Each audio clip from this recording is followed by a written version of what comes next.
Los equipos de PET-TC son escáneres que consisten en una extensa máquina que cuenta con una apertura circular en el centro donde va el paciente y la camilla donde se coloca este. El imán, el cual cuenta con una corriente eléctrica, se activa generando un campo magnético, el cual mantiene las partículas evitando su dispersión al mismo tiempo que desvía su trayectoria. Toda materia se encuentra constituida por combinaciones diferentes de por lo menos 3 partículas fundamentales: electrones, protones y neutrones. El electrón tiene una carga de menos 1.6 por 10 a la menos 19 C. El protón tiene una carga positiva igual en magnitud a la de un electrón y el neutrón carece de carga, por lo que se necesita de la inyección y de diferentes radiofármacos para diferentes propósitos. Hay varios tipos de radiofármacos y los más utilizados frecuentemente en los estudios de PET son los compuestos fluorados o con flúor 18, que son el haloperidol, el cual actúa en receptores de 2, el ion flúor, el utilizado en estudios óseos, el 18 flúor desoxiglucosa, utilizado para medir el metabolismo neurológico, cardiogénico y oncogénico. Los compuestos de perfusión en tumores, los cuales están marcados con nitrógeno 13 y oxígeno 15. Compuestos marcados con carbono 11, como la C-cocaína, son utilizados para identificar sitios con receptores de la droga en el cerebro, y el C-acetato para medir la oxidación del metabolismo en el corazón y tumores de próstata. Una vez generada la emisión de positrones, cuando el positrón se aproxima al reposo, se aniquila con un electrón del medio, generándose así la aniquilación tanto del positrón como del electrón. Y en un evento único de aniquilación de positrones, los circuitos especiales en PET muestran detección de eventos de coincidencia para 2 fotones de rayos gamma. La ventana de coincidencia es del orden de 10 nanosegundos, por lo que mediante la opción de corrección de atenuación por transmisión se puede corregir a más alta precisión de diagnóstico a través de una mejor cuantificación de la captación de radiotrazador. Historia y situación actual del PET scan. En 1932, Charles David Anderson fue el primero en detectar positrones en los rayos cósmicos. La invención del acelerador tipo ciclotrón fue alrededor de 1930, gracias al trabajo de Ernest Lawrence. El ciclotrón permitió la producción artificial de radionúclidos de alta actividad y vida media corta. Hounsfield recibió el Premio Nobel de Medicina en el año de 1979 por el desarrollo de la tomografía asistida por computadoras. Hacia 1998 se introduce el primer sistema híbrido de tomografía por emisión de positrones y tomografía computarizada para uso clínico en el Centro Médico de la Universidad de Pittsburgh. El estudio de tomografía por emisión de positrones y tomografía computarizada son la combinación de las imágenes técnicas dentro de una sola exploración.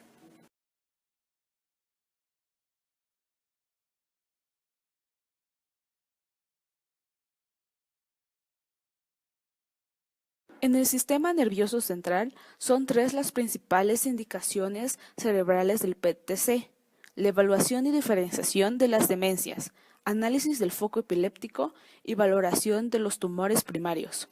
En la valoración de los tumores primarios, el PET-TC permite diferenciar las lesiones menos agresivas de las más agresivas, distinguir benignidad de malignidad en las lesiones primarias e identificar entre tumor viable y una cicatriz quirúrgica o de radionecrosis. En este estudio de PET-TC cerebral se puede observar cortes coronales, axiales y sagitales de tomografía PET y fusión PET-TC, donde se observa la intensa captación de FFDG en la corteza cerebral, los núcleos de la base, los tálamos y el cerebelo. Los núcleos de la base generalmente presentan mayor captación de FFDG que el resto de la corteza cerebral, y de la captación de los tálamos suele ser igual o menor. Por otro lado, lo ideal es realizar la fusión PET-RM al evaluar las lesiones cerebrales. En esta PET-RM se observan cortes axiales de la resonancia magnética de la PET y de la fusión PET-RM, donde se observa la captación de la corteza cerebral y de los músculos oculares.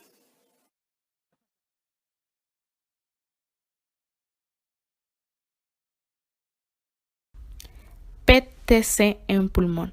Las principales indicaciones clínicas: mesotelioma, nódulo pulmonar solitario, carcinoma de pulmón, metástasis, y para valorar la respuesta al tratamiento. Empezando con el mesotelioma, en esta imagen de PET-TC se observa una intensa zona de captación que involucra la pleura del pulmón derecho, la cual está engrosada y es nodular. En esta segunda imagen, sobre el nódulo pulmonar solitario, podemos observar bordes espiculados localizado en el segmento lateral de la língula. Sobre el carcinoma de pulmón, en esta última imagen, encontramos múltiples zonas de captación de FFDG. La lesión primaria se localiza en el ilio pulmonar izquierdo y se asocia a múltiples ganglios mediastínicos.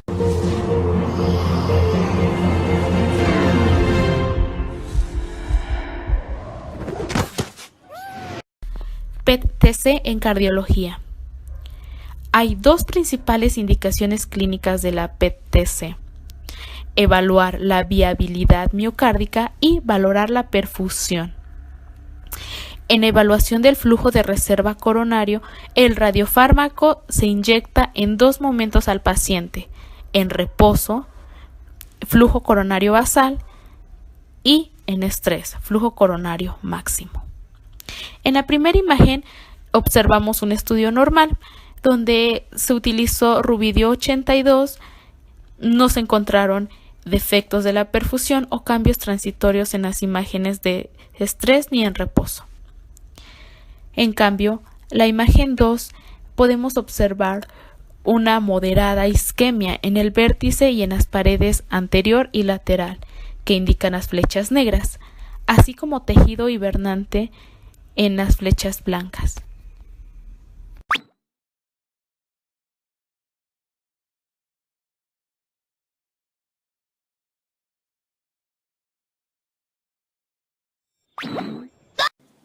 Cáncer de mama. La incidencia del cáncer de mama ha aumentado. En la actualidad, el adenocarcinoma ductal es el tipo histológico más frecuente. La epidemiología en México. El cáncer de mama ocupa el segundo lugar de frecuencia en la mujer después del cáncer cervicuterino y tiene una alta mortalidad. La exploración física y la mastografía son los estudios de elección para el diagnóstico inicial de este tipo de tumores. Se han incorporado estudios de medicina nuclear a fin de diferenciar las lesiones benignas de las malignas.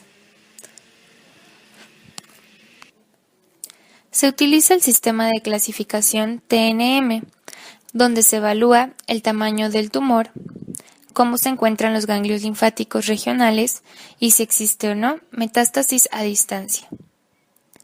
Por otro lado, el sistema de reporte y manejo de datos en la imagen mamaria, BRADS, es un método para clasificar los hallazgos mamográficos. Permite estandarizar la terminología y la sistemática del informe mamográfico, con la finalidad de establecer el grado de sospecha y asignar la actitud a tomar en cada caso.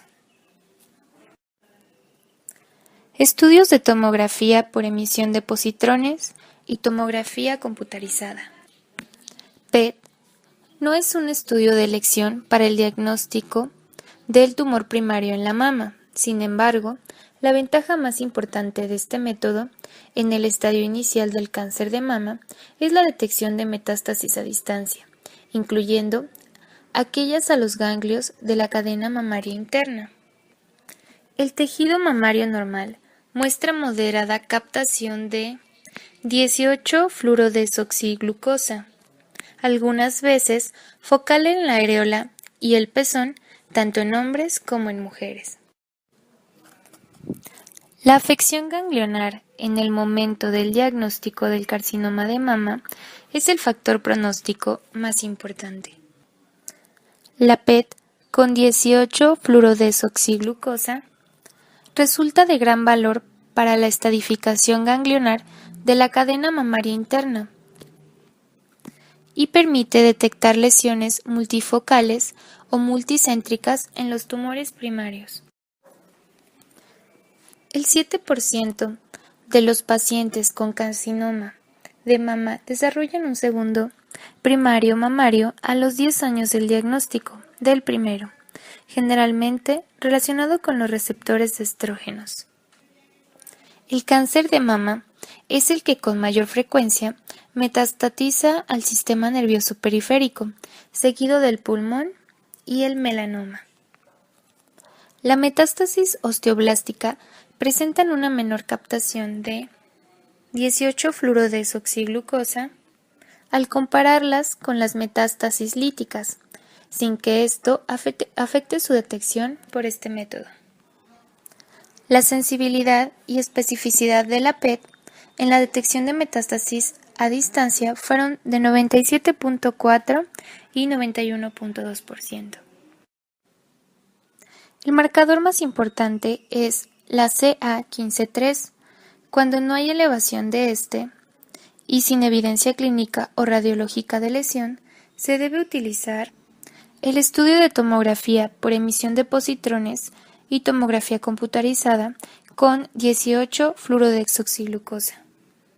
La mastografía por emisión de positrones es un equipo de alta resolución que utiliza moderada compresión de la mama, que proporciona imágenes de la actividad bioquímica de la mama con una resolución espacial, permitiendo una adecuada visualización intraductal. Discúlpame por el disfraz, Marty, pero temí que no me reconocieras.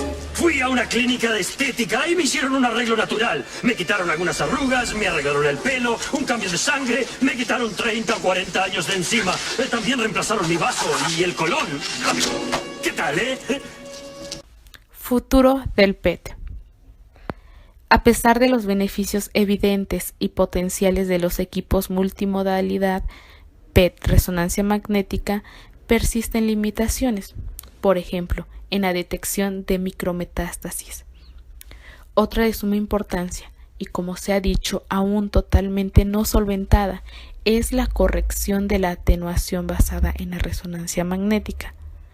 Lo publicado hasta el momento sobre el uso combinado de PET resonancia magnética no permite aún extraer conclusiones o establecer indicaciones. Esto se debe a que son pocos los centros con un equipo de PET resonancia magnética.